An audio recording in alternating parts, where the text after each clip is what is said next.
जय हिंद साथियों, स्वागत है आपका self study classes with Sumit Jain YouTube channel और दोस्तों ऐप में। दोस्तों बहुत सारे स्टूडेंट को ऐप डाउनलोड नहीं करते बन रहा है या फिर कर भी लिया है तो कोर्स भी नहीं देख पा रहे हैं। तो मैं आज उनको बता दूं कि ये जो सेल्फ स्टडी क्लासेस इस प्रकार से जब आप प्ले स्टोर से करते हैं तो ये आपका वेल जो है आइकन उसमें लगा हुआ है ना। तो इस प्रकार से सेल्फ स्टडी क्लासेस आपको सर्च करना है और ऐसे आइकन में आपको ऐप मिलने वाला है। ठीक है, तो दोस्तों हम देखें कि प्ले स्टोर में आपको इस प्रकार से दिखेगा ये सेल्फ स्टडी क्लासेस। ठीक है, ये प्ले स्टोर में आपको सेल्फ स्टडी क्लासेस का ऐप दिखने वाला है। ठीक है, ये इमेज उसमें डली है, ये आइकन, ये लोगो उसमें डला है। ठीक है, अब दोस्तों इसको इंस्टॉल करना है, यहां से आप इंस्टॉल करेंगे। ठीक है, अब इंस्टॉल करेंगे तो वहां पर आपको नंबर मांगेगा, जीमेल नंबर मांगेगा, तो आपको ओटीपी आएगा, तो आप रजिस्टर करके आगे बढ़ेंगे। इन कवियों में कौन सा कवि अष्टचाप से संबंधित नहीं है, यानी कि प्रश्न क्रमांक 121। 121 का आंसर आपको चयन कर लेना है। उत्तर क्या हो जाएगा? इन कवियों में कौन सा कवि, अष्टचाप के बारे में तो सभी लोग जानते कि नहीं जानते? बोले सर अष्टचाप के बारे में तो जानते हैं, है ना। ठीक है, तो 121 इन कवियों में कौन सा कवि अष्टचाप से संबंध नहीं है? उत्तर हो जाएगा कुंभन दास तो हैं, सूरदास हैं, कृष्णदास हैं, लेकिन कौन नहीं है? केशव दास। ये दास का चक्कर कंफ्यूज कर देता है सभी लोगों को, है ना। और यहाँ छीत स्वामी अगर दिया होता तो सब लोग छीत स्वामी जिनने नहीं पढ़ा था लगा देते, लेकिन कंफ्यूज नहीं होना। केशव दास अष्टचाप कवियों में शामिल नहीं है। ये वही केशव दास हैं दोस्तों जिन्हें रीति काल का प्रवर्तक माना जाता है। याद रख लेना, ये वही केशव दास हैं जिनकी रचना रामचंद्रिका जिसे छंदों का अजायब घर कहा जाता है, ये वही केशव दास हैं दोस्तों जिनकी रचना विज्ञान गीता, है ना, रसिक प्रिया और कवि प्रिया मानी जाती है। कवि प्रिया इनका अलंकार ग्रंथ माना जाता है, रसिक प्रिया इनका रस ग्रंथ माना जाता है और ये लक्षण ग्रंथ माने जाते हैं। ये भी आपको याद रख लेना। और अगला क्वेश्चन आपकी स्क्रीन पर है, तुलसीदास कृत विनय पत्रिका की रचना किस भाषा में की गई है?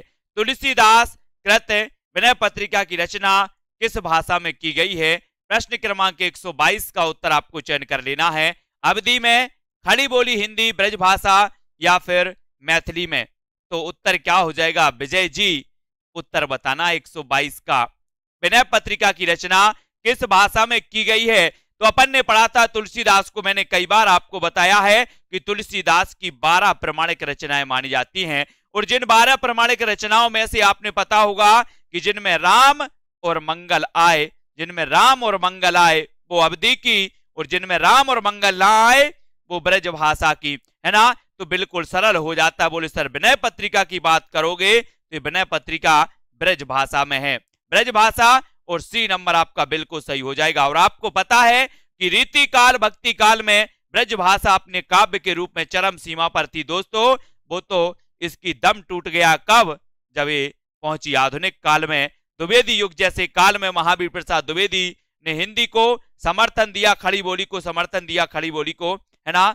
तब इसका दम घुटने लगा ब्रज भाषा का और काव्य की भाषा बन गई कौन?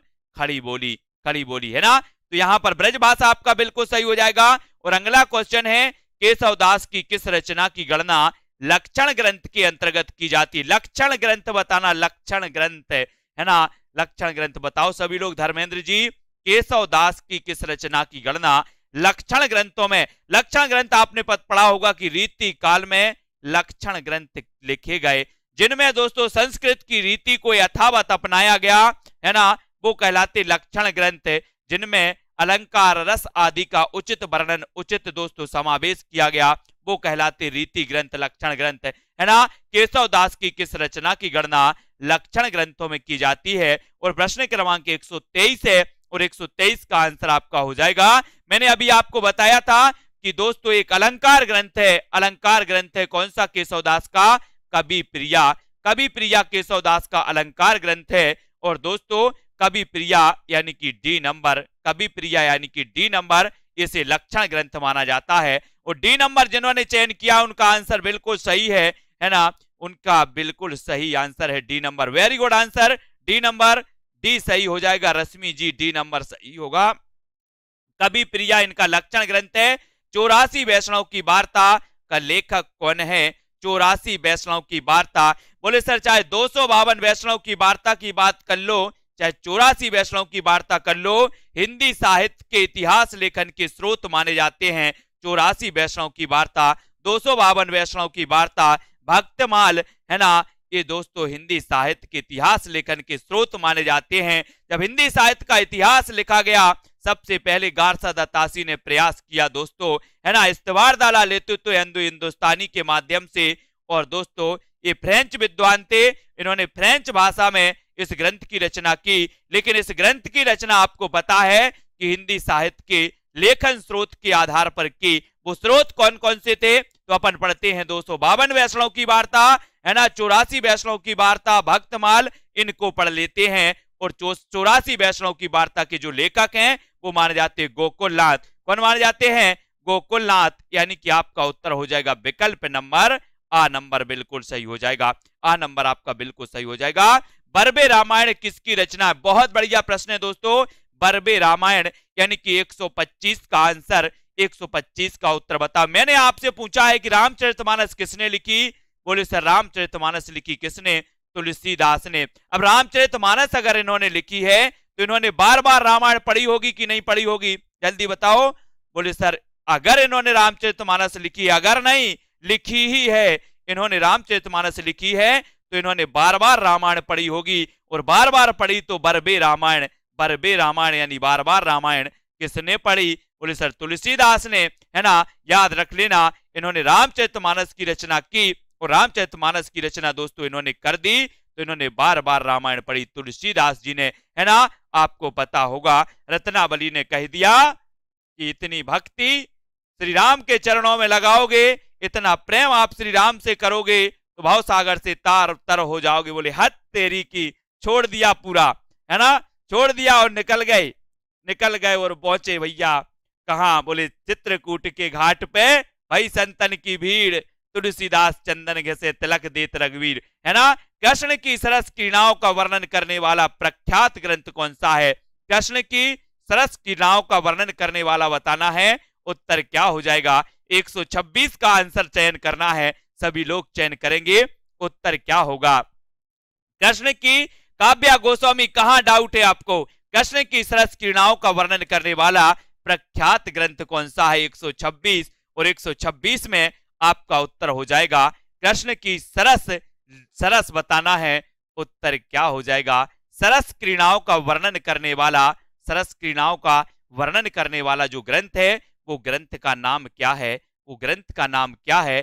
सरस क्रीड़ाओं का वर्णन करने वाला जो ग्रंथ है वो दोस्तों ग्रंथ है कौन सा? गीत गोविंद। कौन सा ग्रंथ है? गीत गोविंद, यानी कि बी नंबर, गीत गोविंद, गीत गोविंद, है ना। इसको याद रख लेना। ये जयदेव की कृति मानी जाती है। एक रचना पूछी जाती है राग गोविंद, एक रचना पूछी जाती है गीत गोविंद। तो बोले सर इनमें अंतर क्या है, इसको याद कैसे करेंगे? राग गोविंद और गीत गोविंद में कई बार कंफ्यूज होते हैं। तो मैंने कहा कि गीत गोविंद के गाते हैं तो जय बोलते हैं, और राग किया था गोविंद से किसने? मीराबाई ने। राग किया था गोविंद से तो राग गोविंद मीराबाई, गीत गोविंद जयदेव। कृष्ण की सरस क्रीड़ाओं का वर्णन मिलता है किसमें? गीत गोविंद, और गीत गोविंद जयदेव की कृति है। सूरदास के संबंध में जानकारी का आधार ग्रंथ मुख्यतः कौन सा है? सूरदास के संबंध में बताना है दोस्तों। सूरदास, है ना, सूरदास वात्सल्य के चितेरे कवि कहे जाते हैं। और 127 का उत्तर हमें बताना है। उत्तर क्या हो जाएगा? एक क्वेश्चन पढ़ भी लिया था, है ना, रमेश पांडे जी। उत्तर क्या होगा? उत्तर क्या होगा?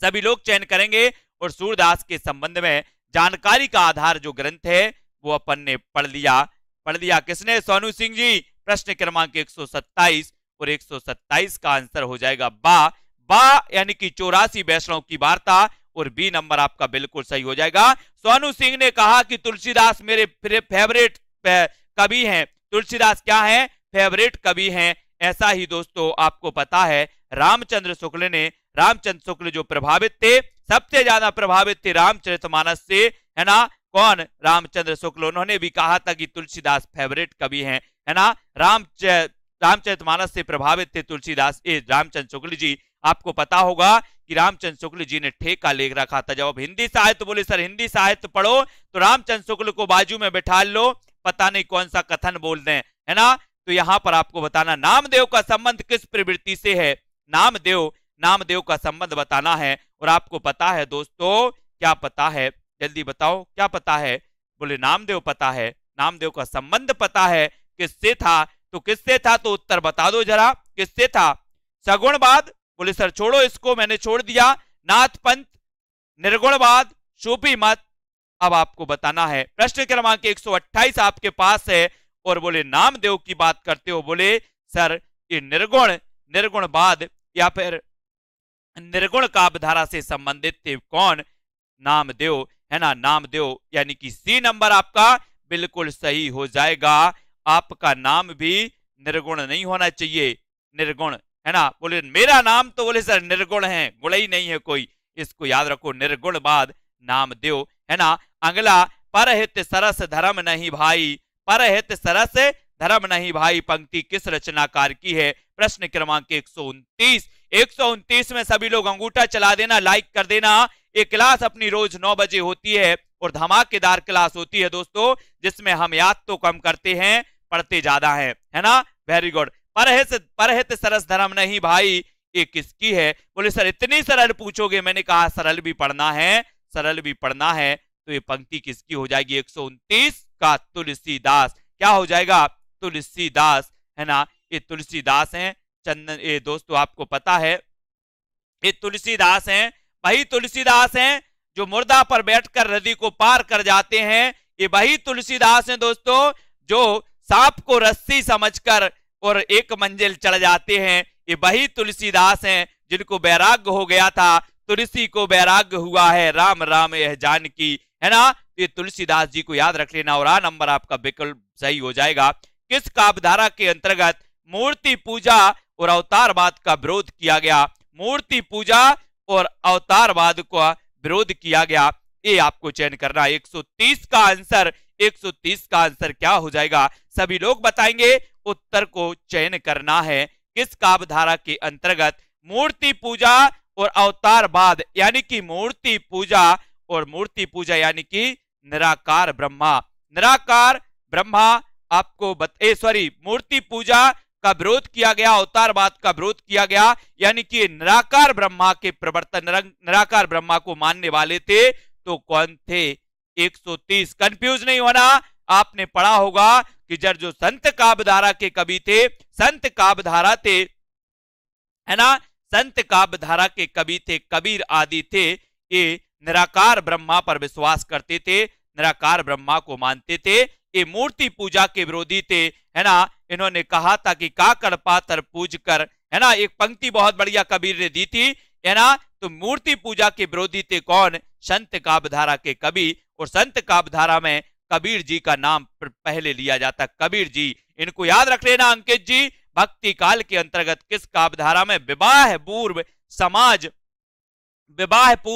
समाज निरपेक्ष स्वच्छंद प्रेम का निरूपण किया गया है। भक्ति काल के अंतर्गत किस काव्यधारा में विवाह पूर्व समाज निरपेक्ष स्वच्छंद प्रेम का निरूपण किया गया, यानी कि 131 का आंसर। 131 आपने देखा होगा दोस्तों कि सूफी काव्यधारा में ईश्वर को पत्नी के रूप में देखा गया। आपने देखा होगा, पढ़ा होगा कि जिस प्रकार से एक प्रेमिका अपनी प्रेमिका के रूप में दोस्तों जिस प्रकार से प्रेम होता है और जिस प्रकार से मिलने की भावना होती है, उसी प्रकार से उन्होंने ईश्वर के प्रति देखा कि एक व्यक्ति को वैसा बनना चाहिए जैसा एक प्रेमी होता है ना, वैसे ही उसकी इतनी लालसा होनी चाहिए ईश्वर से मिलने की, है ना।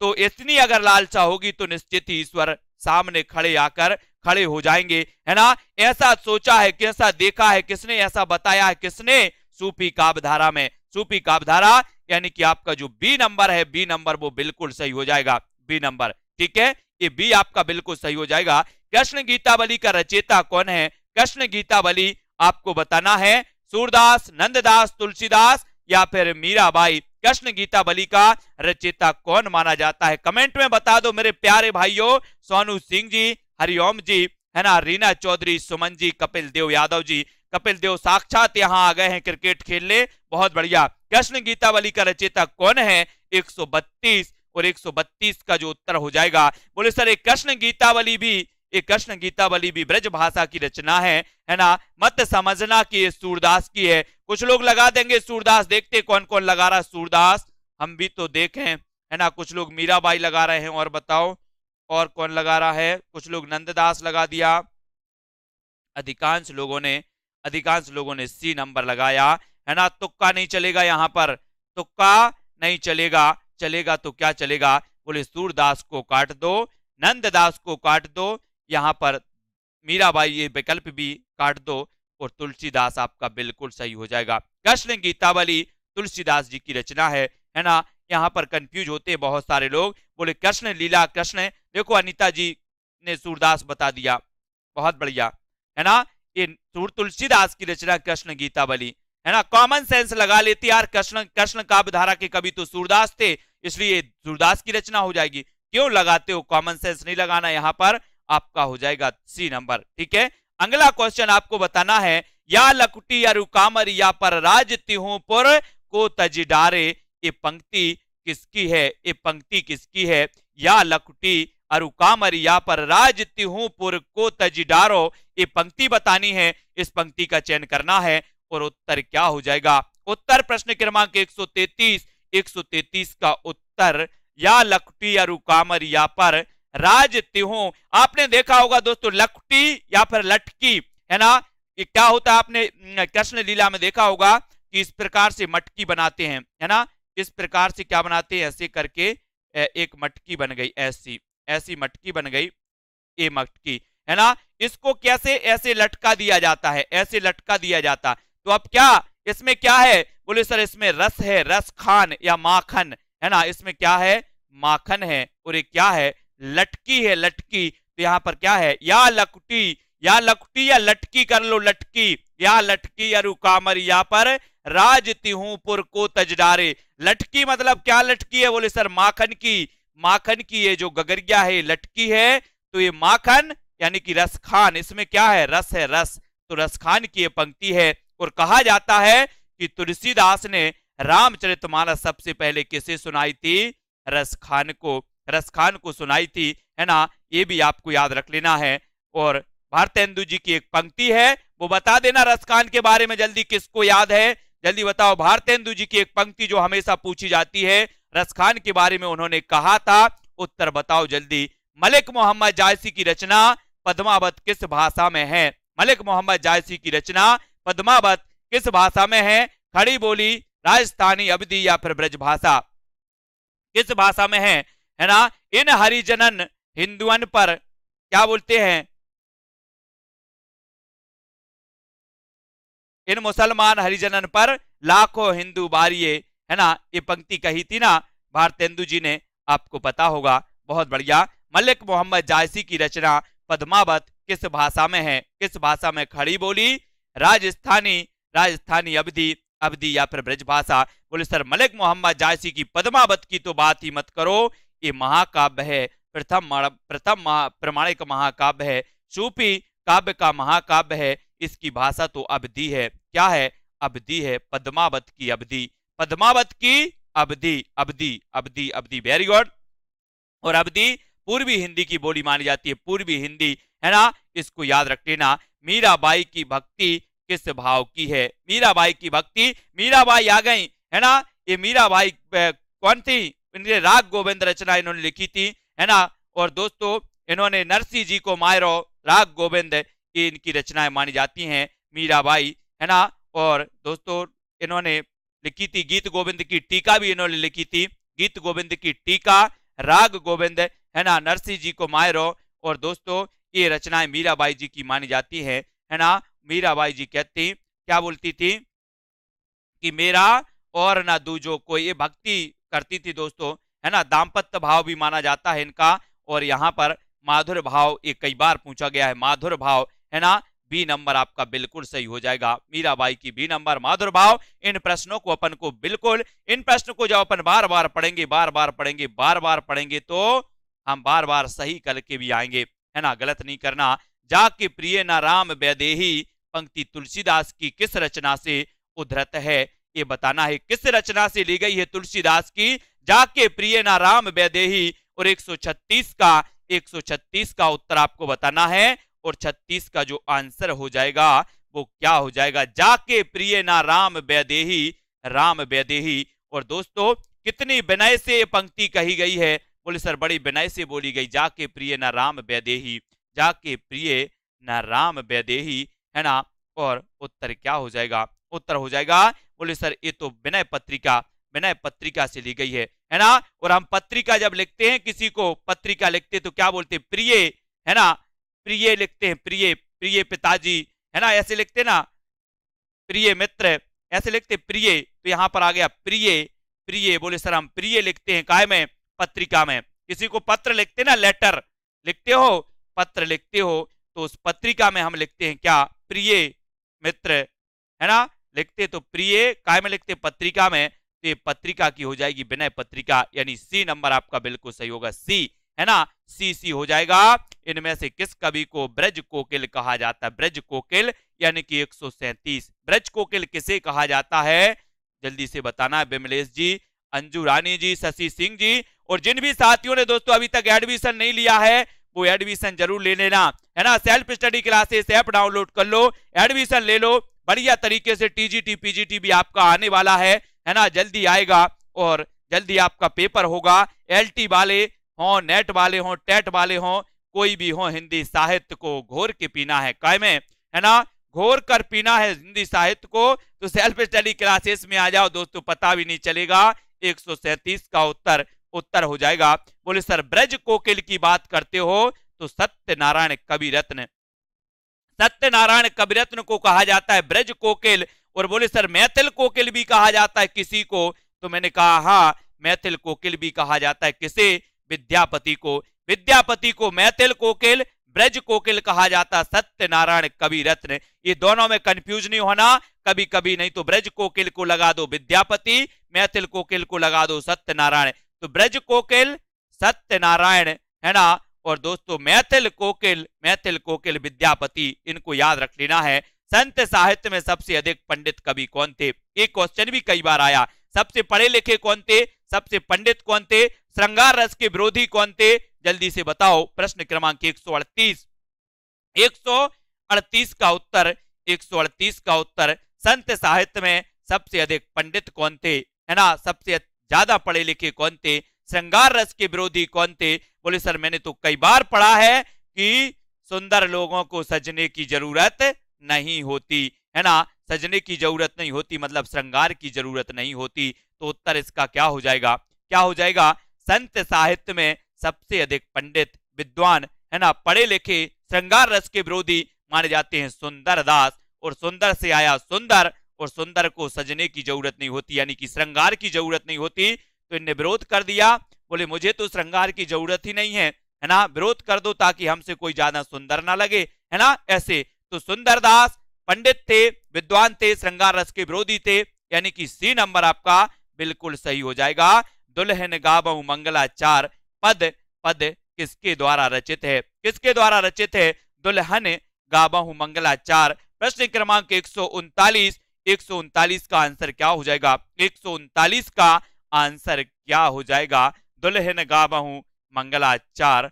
उत्तर बताना है, उत्तर क्या हो जाएगा। माही जी, विनीता जी, है ना, और ज्ञानेश शर्मा जी, सभी लोगों को 139 का जब चयन करने के लिए बोला, बोले सर दुल्हनी गावहु मंगलाचार, ये पंक्ति तो किसकी है, ये पंक्ति तो किसकी है, ये पंक्ति तो किसकी है, जल्दी बताओ। 139 और 139 का आपने बिल्कुल सही चयन किया। बोले सर बी नंबर में टिक लगा दो। मैंने कहा ठीक है टिक लगा दे रहे हैं, आपका उत्तर चला जाता है बी की ओर, कबीरदास, कबीरदास यानी कि बी नंबर, कबीरदास, है ना। वो अपन को याद आ जाता जब कबीर की बात करते हैं तो पोती पढ़ पढ़ जगमुआ पंडित भयानक कोई। रामचरितमानस में कितने कांड हैं जल्दी से बताओ, और रामचरितमानस के कांड क्रमबद्ध जल्दी जल्दी से बता देना, लिख करके कौन बता पा रहा है। सबसे पहले रामचरितमानस के जो कांड हैं उनको क्रमबद्ध बताना है कि कौन सा कांड कितने नंबर पर कौन सा आता है, परीक्षा में पूछे जाते हैं। रामचरितमानस के कांडों को क्रमबद्ध कीजिए, ऐसा क्वेश्चन आता है।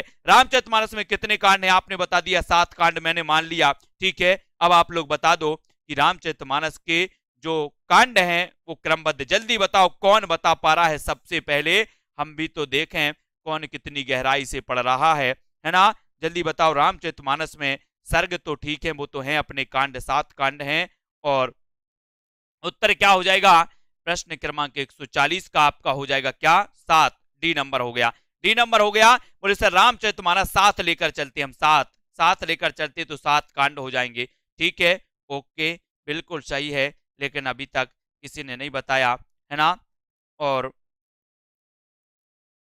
कोई नहीं बताएगा क्या इसके,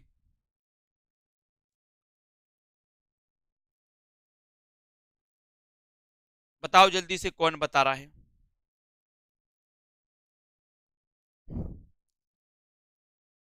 हाँ, बाल अयोध्या, अरण्य सुंदर लंका, उत्तर, बहुत बढ़िया प्रदीप पंत जी, वेरी गुड, बहुत बढ़िया, बढ़िया, बिल्कुल सही है। संतराम यादव जी, बहुत बढ़िया, ये 7 कांड है और बिल्कुल सही है। हाँ, बाल, अयोध्या, अरण्य, किष्किंधा, सुंदरकांड, लंका कांड और उत्तरकांड, गुंजा जी, बहुत बढ़िया, सभी लोगों ने लगभग बता दिया है ना, बहुत बहुत धन्यवाद, आप लोगों का बड़ा उपकार किया आप लोगों ने। मानुष प्रेम भयो बेकुंठी पंक्ति किस कवि की है, किस कवि की है, सुषमा जी, ए त्रिपाठी, नवीन जी, सरस्वती जी, है ना, अंश यादव जी, यानी कि नीतू नाम है इनका, बहुत बढ़िया, है ना, और अनूप आरती सक्सेना जी, सभी लोगों ने बताया है, बिमलेश जी, है ना, मतलब ये याद है आप लोगों को, ठीक है, गाड़ी अब आगे बढ़ रही है। मनुष्य प्रेम भयो बेकुंठी, ये किसकी, ये पंक्ति किसकी है, ये पंक्ति बताना 141 में, ये पंक्ति किसकी है, राम जी अकबल यादव, कपिल देव जी ने भी बता दिया है, बहुत बढ़िया, है ना, दारसू, सुषमा, डॉक्टर वंदना जी। अब 141 पे आ जाते हैं हम, 141, मानुष प्रेम भव्य बेकुंठी पंक्ति किस कवि की रचना है, तुलसीदास, मंझन, मलिक मोहम्मद जायसी या फिर कुतुबन की, किसकी मानी जाती है, मानुष प्रेम भयु बेकुंठी। और 141 में बोले सर प्रेम की बात की है किसने, सूफी काव्य धारा के कवियों में, तो सूफी काव्य धारा के कवियों में प्रमुख माने जाते हैं कौन, जायसी, मानुष प्रेम भयु बेकुंठी जायसी, बेकुंठ जाए, अपन बोलते ना बेकुंठ जाओगे सीधे, भगवान की पूजा करोगे तो सीधे बैकुंठ तर जाओगे, है ना, तो बेकुंठ जायसी, बेकुंठी जायसी, है ना, बेकुंठ जायसी, ऐसे याद करना, बेकुंठ जायसी, तो जायसी, मानुष प्रेम भयो बेकुंठ जायसी, बेकुंठ जायसी, तो जायसी आपका ये सी नंबर बिल्कुल सही हो जाएगा, ठीक है, जायसी, है ना। इन पंक्तियों को ऐसे भी याद करना, रीति काल को श्रृंगार काल की संज्ञा देने वाले विद्वान कौन है, ये श्रृंगार काल भी कंफ्यूज करता है ना, कुछ लोग अभी चक्कर में पड़े थे, बोले सर आरंभिक काल और प्रारंभिक काल, प्रारंभिक काल और आरंभिक काल क्या चक्कर है ना, मैंने कहा मिश्र बंधु आरंभ से साथ में रहे तो इनको बोल दो आरंभिक काल, है ना, और जब हम कोई भी चीज प्रारंभ करते हैं तो श्री गणेश बोलते हैं, श्री गणेश करो, है ना, तो उसको बोल दो प्रारंभिक काल, तो इसको याद रखो। आदि काल को आरंभिक काल कहा मिश्र बंधुओं ने, प्रारंभिक काल कहा गणपति चंद्रगुप्त ने, है ना, और जब ऑप्शन में गणपति भी न हो, है ना, और आरंभिक या प्रारंभिक पूछा जाए तो मिश्र बंधु लगा देना, है ना, और रीति काल को श्रृंगार काल की, क्योंकि दोस्तों कई पुस्तकों में प्रारंभिक काल मिश्र बंधु और गणपति दोनों भी लिखा है कि दोनों ने प्रारंभिक काल कहा है ना, और आरंभिक काल और प्रारंभिक काल, तो दो चीज पे अपन को देना है, ज्यादा इस पे तर्क और वो नहीं करना, सिर्फ अपन को ये देना है कि आरंभिक काल मिश्र बंधु, प्रारंभिक काल गणपति चंद्रगुप्त, और कभी पूछा जाए कि प्रारंभिक काल किसने कहा, तो अगर गणपति चंद्र ऑप्शन में ना हो तो मिश्र बंधु लगा देना, संकोच नहीं करना, है ना। रीति काल को श्रृंगार काल की संज्ञा देने वाले विद्वान कौन है, तो बोले सर श्रृंगार की बात करते हो, एक यहां पर भी कंफ्यूज होते बहुत सारे लोग, है ना, कुछ लोग मिश्र बंधु बता दे रहे हैं, है ना, कुछ लोग सी नंबर, तो मैंने आपको कई बार बताया कि श्रृंगार तो विश्व के लोग करते हैं, कहाँ के लोग करते हैं, मात्र आपके शहर के लोग तो नहीं करते, बोले सर हमारे भारतवर्ष के लोग करते हैं श्रृंगार, ऐसा नहीं है, श्रृंगार तो विश्व के लोग करते हैं, तो श्रृंगार काल कौन बोलेगा, विश्वनाथ बोलेंगे कि मिश्र बंधु बोलेंगे, बोले सर विश्वनाथ बोलेंगे क्योंकि विश्व के लोग करते हैं, इसलिए उत्तर क्या हो जाएगा सी नंबर, है ना, इसको याद रखो। मिश्र बंधु अलंकृत काल कहा, विश्वनाथ ने कहा श्रृंगार काल और मिश्र बंधुओं ने कहा क्या, अलंकृत काल कहा, है ना, ये भी याद रख लेना। अलंकृत काल, मिश्र बंधु, इनको याद रख लेना। कठिन काव्य का प्रेत किस कवि को कहा जाता है, कठिन काव्य का प्रेत किस कवि को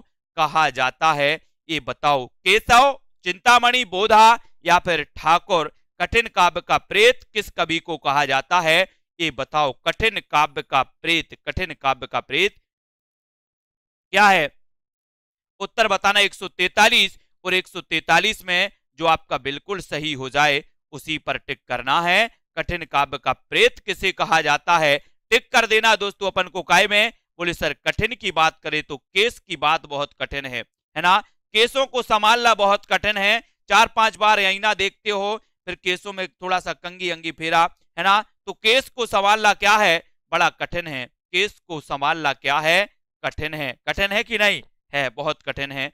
तो इसको याद रख लेना, बोले केस को संभालना बहुत कठिन है, मेरे बस की बात नहीं। कठिन तो कठिन काव्य का प्रेत केशव, केशव, ठीक है, इसको याद रखो। आगे के कवि रिझाएं तो कविताई, नहीं तो राधिका कन्हाई, सुमिरन को बहानो, सुमिरन को बहानो। ये पंक्तियां किस कवि की हैं, आगे को कवि रिझाएं तो कविताई, नहीं तो राधिका कन्हाई, सुमिरन को बहानो, ये बताना। 144, 144, 144 यानी कि 144 में उत्तर आपको चयन करना और उत्तर आपका हो जाएगा, क्या हो जाएगा, आगे के कवि रिझाई तो कविताई, नहीं तो राधिका कन्हाई, सुमिरन को बहानो।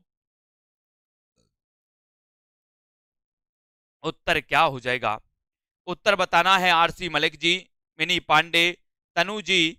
प्रश्न क्रमांक 144 ही तो पूछा है, 144 पूछ लिया तो आप लोग शांत हो गए। बोले सर भिखारी दास में टिक कर दो, भिखारी दास की ये पंक्ति है, याद रख लेना। आगे के कवि रिझाई तो कविताई, ना तो राधिका कन्हाई, ये सुमिरन को बहानो, है ना। भिखारी दास में टिक लगा देना, यानी कि बी नंबर आपका सही हो जाएगा। बी नंबर भिखारी दास। अनीता जी बी नंबर सही है। अगला है कौन सी रचना, मती राम की, मती राम, मती राम की बताना है, कौन सी रचना मती राम की है ना। उत्तर बताओ। 145 मती राम की बताना, है ना। मती, मती और मती, ये 145 और 145 में आपने चयन किया है कि सर मती जो हो जाए, मती कैसी मती हो, ललित, ललित मती होनी चाहिए आपकी, है ना। ललित ललाम मतीराम, ललित ललाम मतीराम, है ना। ललित ललाम मती, आपकी मती कैसी होनी चाहिए, बिल्कुल ललित मती होनी चाहिए, ललित, है ना। इसको याद रखो, मतीराम, ललित मतीराम, है ना। हाँ मतीराम, वेरी गुड। 4 नंबर, मोही तो मोरे कवित्त बनावत, है ना। ये पंक्ति ये कवि के कवि कौन है, ये पंक्ति कही थी कि करो इसको जल्दी से बताओ, ये किसकी है। लोग हैं लागी कवित्त बनावत, मोही तो मोरी कवित्त बनावत, ये पंक्ति किसकी है। दोस्तों आपको पता है, बोले सर घनानंद की बात मत करो, इनको बहुत वियोग था, है ना, और ये वियोग में इन्होंने पूरी रचनाएं की हैं। बोले कवि बन जाओ, कवि बनना है तो पहले वियोग को धारण करो, कवि बनना है तो वियोग को धारण करो, एक विषय मिल जाता है ना। और विषय जहां मिला तो मान के चलो कि फिर कविता रुकती नहीं है, कवि की लेखनी नहीं रुकती, है ना। फिर निरंतर लिखता जाता है, कितना लिखता है, कवित्री उसी के बारे में, प्रेम क्या के बारे में, है ना। फिर ऐसा हुआ उनकी याद में हुआ, फिर बिछुड़ गए, ऐसा हुआ आज भी याद आती है, ये सारी चीजें आती हैं कवियों को जब ये वियोगी बन जाते हैं, है ना। लोग है लागी कवित्त बनावत, मोही तो मोरे कवित्त बनावत, है ना। तो मोही तो मोरे कवित्त बनावत, ये घनानंद की है, घनानंद, है ना। और दोस्तों इनका नाम, इनका कौन सी, इश्क लता, इश्क लता इनकी बहुत ही चर्चित रचना मानी जाती है, इश्क लता, है ना। और एक रचना है इश्क नामा, इश्क नामा, ये दोनों में कई बार मैं भी कभी कभी कंफ्यूज हो जाता था कि इश्क नामा और इश्क लता।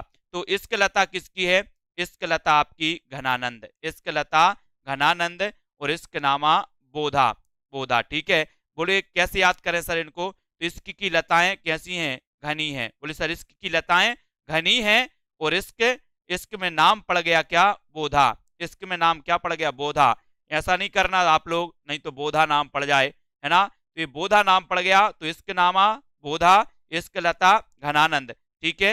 ये घनानंद साहब हैं, इनको याद रखेंगे। अगला है सुजान चरित किसकी रचना है? 147।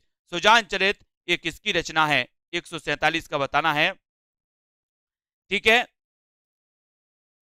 प्रश्न क्रमांक 147 का घनानंद ठाकुर सूदन या फिर बोधा, है ना। अपन ने पढ़ा था ना, बोले सर सुजान को सूजन है, सुजान को कहा है सूजन, पढ़ी थी अपन ने, क्या से याद की थी?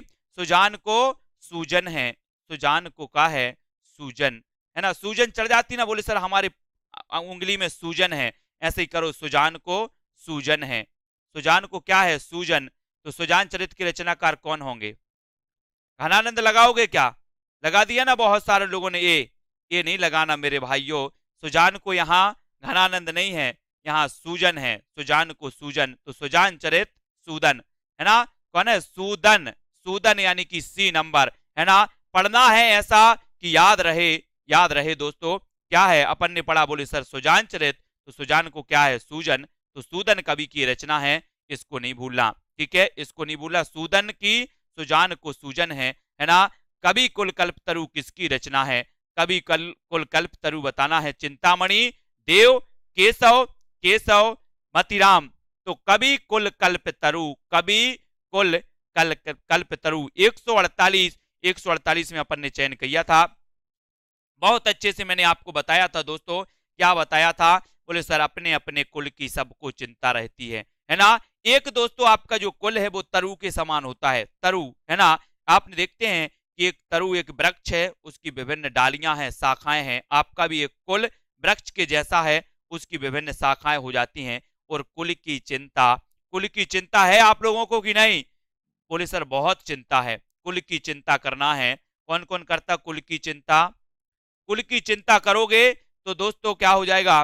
कुल और कवि कुल, बोले कवि को कुल की चिंता है, कवि को कुल की चिंता है, हमें भी कुल की चिंता है, ठीक है। तो आ नंबर कवि कुल कल्पतरु चिंतामणि। रीति मुक्त कवि कौन है? रीति मुक्त आपको पता है दोस्तों कि आचार्य विश्वनाथ ने आपने पढ़ा होगा, आचार्य विश्वनाथ ने रीति काल को श्रृंगार काल कहा, श्रृंगार काल कहा, लेकिन इन्होंने रीति काल को 3 भागों में बांटा। एक कभी याद रख लेना, आपसे पूछा जाएगा कि रीति काल को रीतिबद्ध, रीति सिद्ध और रीति मुक्त 3 काव्य धाराओं में किसने बांटा?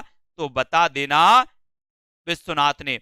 विश्वनाथ ने रीति काल को श्रृंगार काल कहा, बिल्कुल सही है। रीति काल को 3 भागों में बांटा किसने? विश्वनाथ ने। रीति मुक्त, रीति सिद्ध और रीति मुक्त विश्वनाथ ने ही बांटा है, ध्यान रखना, है ना, विश्वनाथ ने। और रीति मुक्त कवि कौन है? तो बोले सर केशव दास तो नहीं है, भिखारी दास भी नहीं है, चिंतामणि भी नहीं है, तो कौन है रीति मुक्त? बोले घनानंद, घनानंद हैं, घनानंद, इसको याद रख लेना, रीति मुक्त माने जाते हैं, है ना, रीति मुक्त घनानंद, ठीक है। आपका बी नंबर बिल्कुल सही है। अमीय हलाहल मद भरे सोइत श्याम रतनार, जियत मरत झुक झुक परत, जे ही चित्तबत एक बार। तो यहां पर क्या आ गया? अमीय, अमीय आ गया।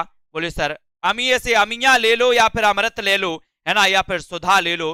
बोले सर सुधा रस मिल जाए, सुधा रस मिल जाए तो क्या कहना फिर? अमीय, यहां पर अमीय आ गया, अमीय। अमिया खाते ना अपन जब आम छोटा छोटा रहता, अमिया, बोले अमिया का रस बहुत अच्छा लगता है, अमिया का रस अच्छा लगता है, तो यहाँ अमीय को पकड़ लेना।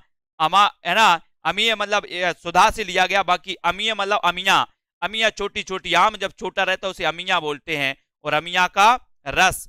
तो अमीय हलाहल मद भरे श्वेत श्याम रतनार, जियत मरत झुक झुक परत, जेहि चित्तबत एक बार। ये पंक्ति किसकी मानी जाएगी? बोले सर रस की बात करो अब तो, अमिया के रस की, अमिया के रस की बात करो तो रसलीन, अमिया की रस, है ना, बना लेते ना, वो बनाते अमिया का रस, भरता बनाया और वो क्या बोलते उसको? पना, पना। बोले सर भर तो अमिया को और पना बना दो, है ना, तो अमिया का रस। तो बी नंबर आपका रसलीन बिल्कुल सही हो जाएगा, है ना, रसलीन, रसखान नहीं रसलीन, रसलीन, है ना, अमिया का रस लीन, अमिया का रस लीन, इसको रसलीन बोलना है, ठीक है।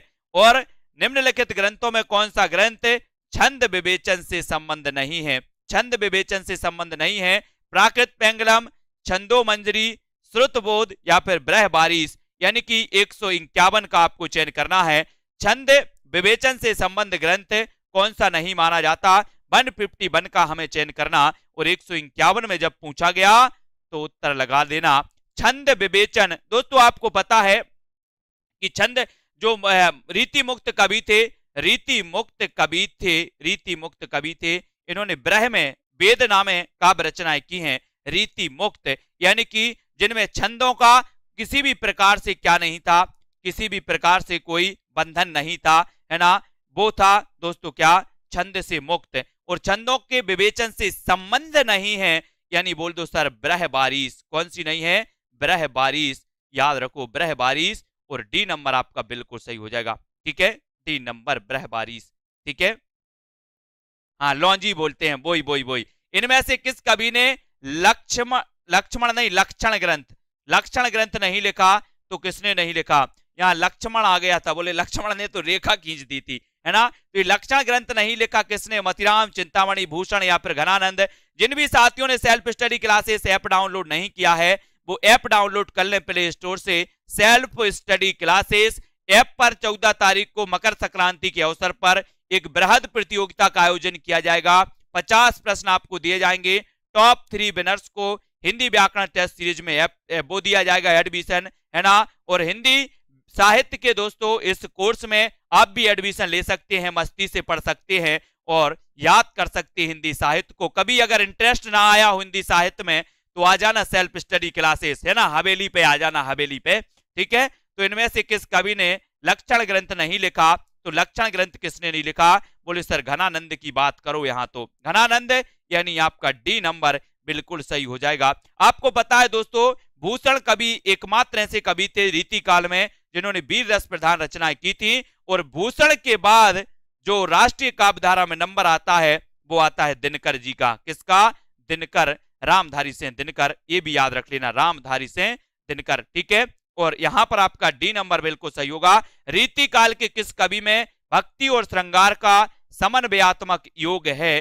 भक्ति और श्रृंगार का, ये आपको बताना रीति काल के किस कवि में। बहुत बढ़िया प्रश्न है, 153वां प्रश्न है, उत्तर भी आपको चयन करना है। और वो कौन सा ऐसा कवि है जिन्होंने ऋतु वर्णन भी किया, जिन्होंने प्रकृति चित्रण भी किया है, वो कौन सा ऐसा कवि है दोस्तों, है ना, जल्दी से बताओ उत्तर क्या हो जाएगा, है ना। अर्शदीप जी 153, और 153 का उत्तर जो हो जाएगा रीति काल के किस कवि में भक्ति और श्रृंगार बताना है का समन्वयात्मक योग है, तो वो कौन सा है?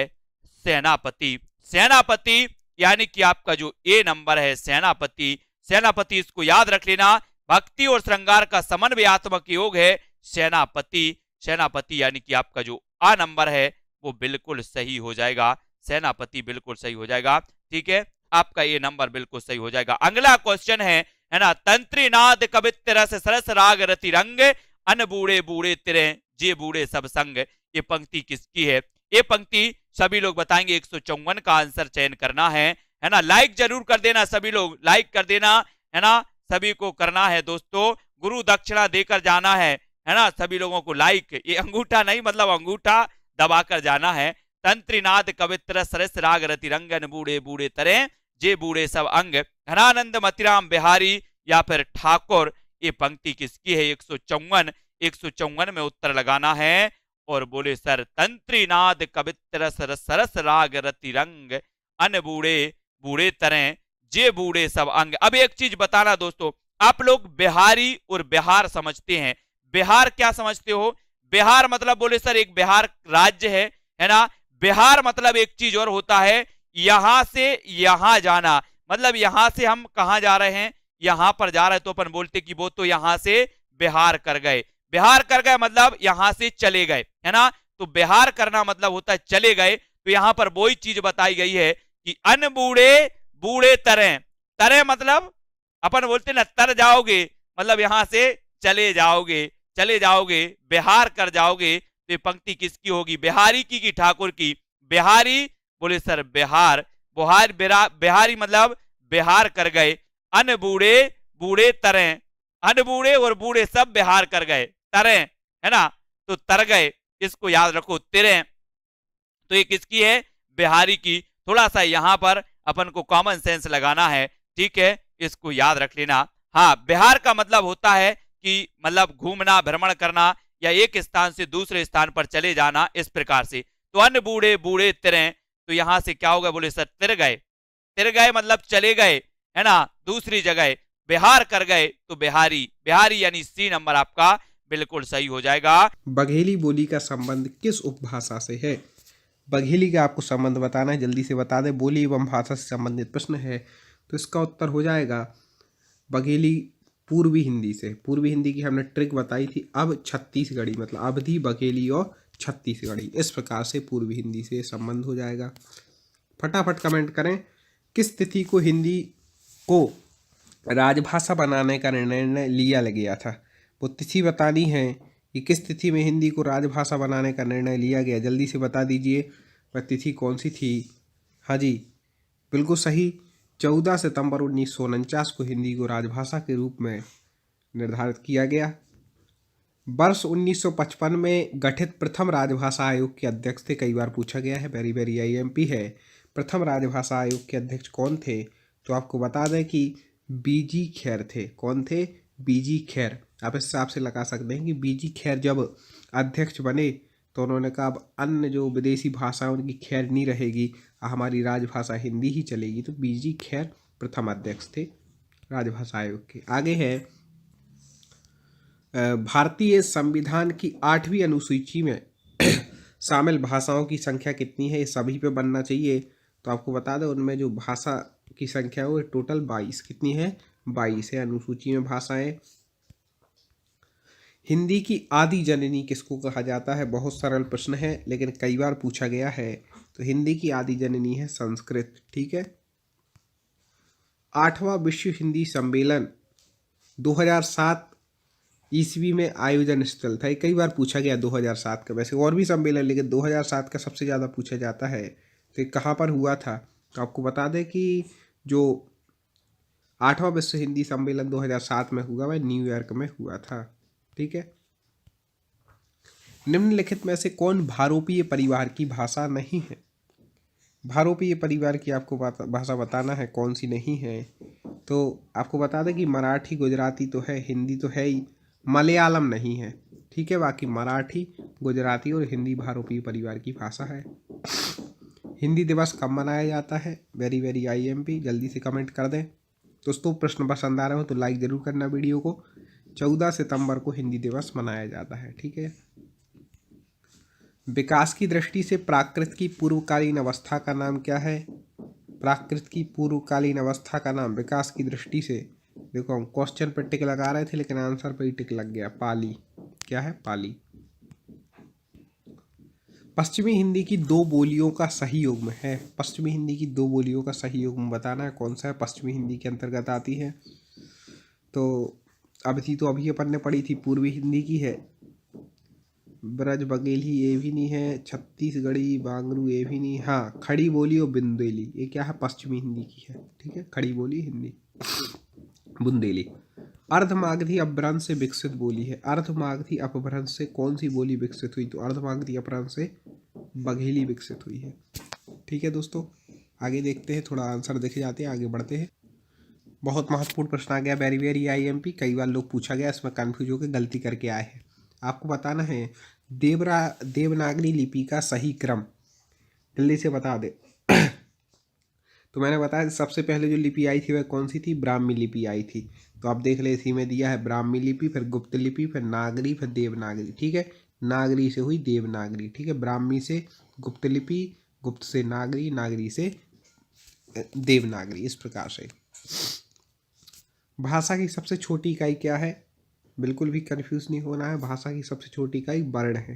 याद रखिएगा, शब्द मत कर देना, वर्ण है, अक्षर, ध्वनि। ठीक है, इनको ही कहते हैं वर्णमाला कहते हैं। वर्णमाला किसके समूह को कहेंगे? तो वर्णमाला कहेंगे वर्णों के व्यवस्थित समूह को। याद रखिएगा, वर्णों के व्यवस्थित समूह को क्या कहते हैं? वर्णमाला। बिल्कुल याद रखिए, व्यवस्थित समूह, नहीं तो वर्णों के संकलन करके आ जाओ, गलत नहीं, पूरे ऑप्शन देखना है। निम्न में से कंठ ध्वनियां हैं। तो पहले ही आपको पिछले वीडियो जो प्रैक्टिस सेट कराए थे तो बता चुके हैं कि पूरा का वर्ग कैसा है? कंठ है। तो का और खा कैसी हो जाएगी, कंठ ध्वनियाँ, उच्चारण स्थान कंठ हो जाएगा। स्थान के आधार पर बताइए कि मूर्धन्य व्यंजन कौन से हैं। कंठ होगा मूर्धा से बोले जाने वाले आपको व्यंजन बताना है, तो डा और ढा, ठीक है।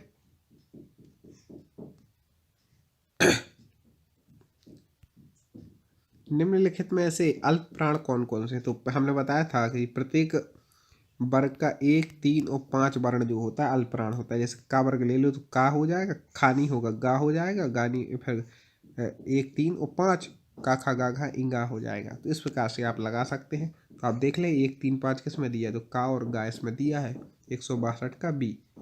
1, 3, 5 अल्प प्राण, 2 और 4 महाप्राण। पूरे वीडियो आपको देखने हो तो यूट्यूब पर हमारे टॉप 50 स्टडी यूट्यूब चैनल की प्ले लिस्ट में जाएँ, वहाँ पर लगभग 25-30 वीडियो हिंदी व्याकरण के अपलोड है, आप जाकर के देख सकते हैं। निम्नलिखित में से नासिक व्यंजन कौन सा है। नासिक, नासिक मतलब नासिका जिसका स्थान उच्चारण स्थान। तो प्रत्येक वर्ग का पंचम वर्ण जो होता है, 5वां वर्ण, वो कैसा होता है, नासिक होता है, अनुनासिक होता है। तो ईगा क्या हो जाएगा, नासिक हो जाएगा, ना से उच्चारण होता है। ए आई वर्ण क्या कहलाते हैं, ए और आई जल्दी से बता दें। ए आई क्या कहलाती हैं ध्वनियाँ। हाँ, कौन पहले उत्तर देता है हम देखते हैं। तो ए और जो आई है वह कंठ तालु। संस्कृत में सूत्र है ए दयितो कंठ तालु, मतलब ए और आई कंठ और तालु से उच्चारित होते हैं, ठीक है। संस्कृत के बहुत सारे वीडियो हमारे चैनल पर मिल जाएंगे, तो आप वो भी देख सकते हैं। हिंदी वर्णमाला में अयोगबाह्य वर्ण कौन से हैं। बिल्कुल अयोगबाह्य जो कहलाते हैं, जो स्वरों के बाद आते हैं, व्यंजनों के पहले आते हैं, वो अयोगबाह्य कहलाते हैं। और अम और आहा कैसे हैं, अयोगबाह्य है, ठीक है। इस प्रकार से आगे देखते हैं। अच्छे लग रहे हो बस तो लाइक जरूर करना। निम्न में से बताइए किस शब्द में द्वित्व व्यंजन है। द्वित्व व्यंजन कई बार पूछा गया है, कौन से शब्द में है ये बताना है। तो आपको बता दें कि द्वित्व व्यंजन किस में है, दिल्ली में। क्यों, ला और ला, मतलब 2 व्यंजन एक साथ, एक आधा एक पूरा ऐसा आ जाए तो उससे द्वित्व समझ लेना, ठीक है। एक से होना चाहिए शब्द। सा सा साहा कौन से व्यंजन है, कई बार बता चुके, बिल्कुल भी कंफ्यूज नहीं होना है। सा सा साहा कैसे हैं, संघर्षी व्यंजन है, ठीक है। निम्नलिखित में से बताइए कि नवीन विकसित ध्वनियाँ कौन सी हैं। नवीन विकसित ध्वनियाँ बतानी है, कई बार पूछी गई हैं। हाँ जी, खा और गाय कैसी है, नवीन विकसित ध्वनियाँ। निम्न में ऐसे कौन सा घोष वर्ण है, घोष जल्दी से बता दें, घोष। हाँ बिल्कुल सही, जो यहाँ पर इसमें दिया हुआ है घोष वर्ण के अंतर्गत, उसका उत्तर हो जाएगा माँ। हाँ, 3 में से ही उत्तर बता दें, माँ। थोड़ा सा गला गड़बड़ा है, चलिए आगे। कौन सा अमानक वर्ण है, अमानक वर्ण आपको बताना है, जल्दी से बता दें कौन सा हो जाएगा। हाँ बिल्कुल सही, भा कैसा है, अमानक वर्ण है। दोस्तों लाइक जरूर करें, अभी तक वीडियो को ना किया हो, चैनल को सब्सक्राइब करें और वीडियो को आगे शेयर जरूर करें। अगले या फिर कर भी लिया है तो कोर्स भी नहीं देख पा रहे हैं, तो मैं आज उनको बता दूं कि ये जो सेल्फ स्टडी क्लासेस इस प्रकार से जब आप प्ले स्टोर से करते हैं तो ये आपका वेल जो है आइकन उसमें लगा हुआ है ना। तो इस प्रकार से सेल्फ स्टडी क्लासेस आपको सर्च करना है और ऐसे आइकन में आपको ऐप मिलने वाला है, ठीक है। तो दोस्तों हम देखें कि प्ले स्टोर में आपको इस प्रकार से दिखेगा ये सेल्फ स्टडी क्लासेस, ठीक है। ये प्ले स्टोर में आपको सेल्फ स्टडी क्लासेस का ऐप दिखने वाला है, ठीक है। ये इमेज उसमें डली है, ये आइकन, ये लोगो उसमें डला है, ठीक है। अब दोस्तों इसको इंस्टॉल करना है, यहां से आप इंस्टॉल करेंगे, ठीक है। अब इंस्टॉल करेंगे तो वहां पर आपको नंबर मांगेगा, जीमेल नंबर मांगेगा, तो आपको ओटीपी आएगा, तो आप रजिस्टर करके आगे बढ़ेंगे।